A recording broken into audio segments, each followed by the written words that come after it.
In the wasteland of a war-torn landscape, the wind blows into dust devils. Swirling mini-cyclones move randomly and phase out over a tiny rise. Vegetation is sparse. In this environment one cannot pound a pulpit, speak in high volumes or force an idea into a crevice it doesn't fit. But the wind can carry seeds designed to float great distances. A milkweed seed is light and its umbrella gives it great lift. Like a helium balloon, it can rise on the slightest air current and journey far from home looking for a place to settle. The dust devil plays out and releases its grip. The seed settles gently to the earth. We call them weeds. But they are a miracle in the making.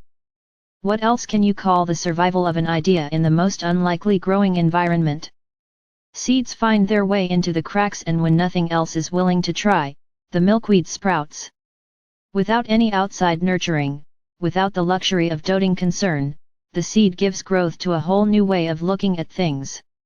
If a weed can grow in a harsh, desolate condition, imagine the growth if the conditions were optimal. Imagine the field of tall waving flowers of change, watered and nurtured by relentless storms.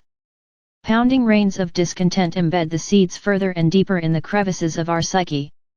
We cannot continue to pretend the tempest doesn't exist as it screams and howls what we have long ignored. When the storm passes, it leaves behind freshly watered soil, hydrated and ready for fresh seeds to grow. All the messenger needs to do is blow the seeds into the wind. If the environment is right and receptive, think of the possibilities. I knew as soon as I stood in front of his booth. I knew that he knew, and that was huge. He was selling fresh pressed juice in plain clear jars. The best damn juice I have ever tasted. And there was his sign in front of his booth that gave him away. And that's how I knew. The large 5-foot-tall wooden carved replica of a Tartarian building facade held a neatly printed plain black and white advertisement. Fresh pressed juice. The table next to the sign was equally as simple. A cash box next to an ice tray with 4 different types of juice.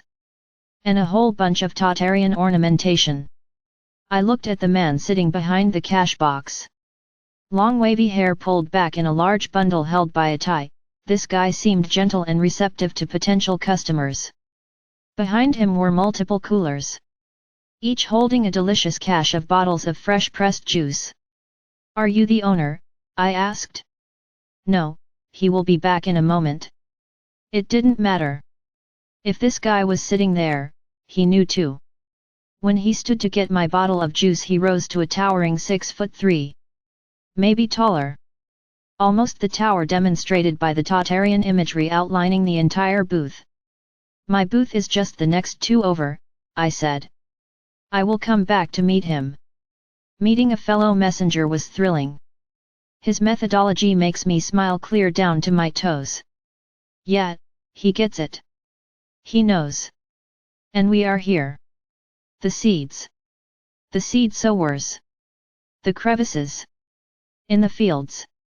The weeds, the plants, the people swirling in a cyclone of change, raging, confusing. Grab a bottle of juice from the freshest of fruit. Keep it simple. Press it.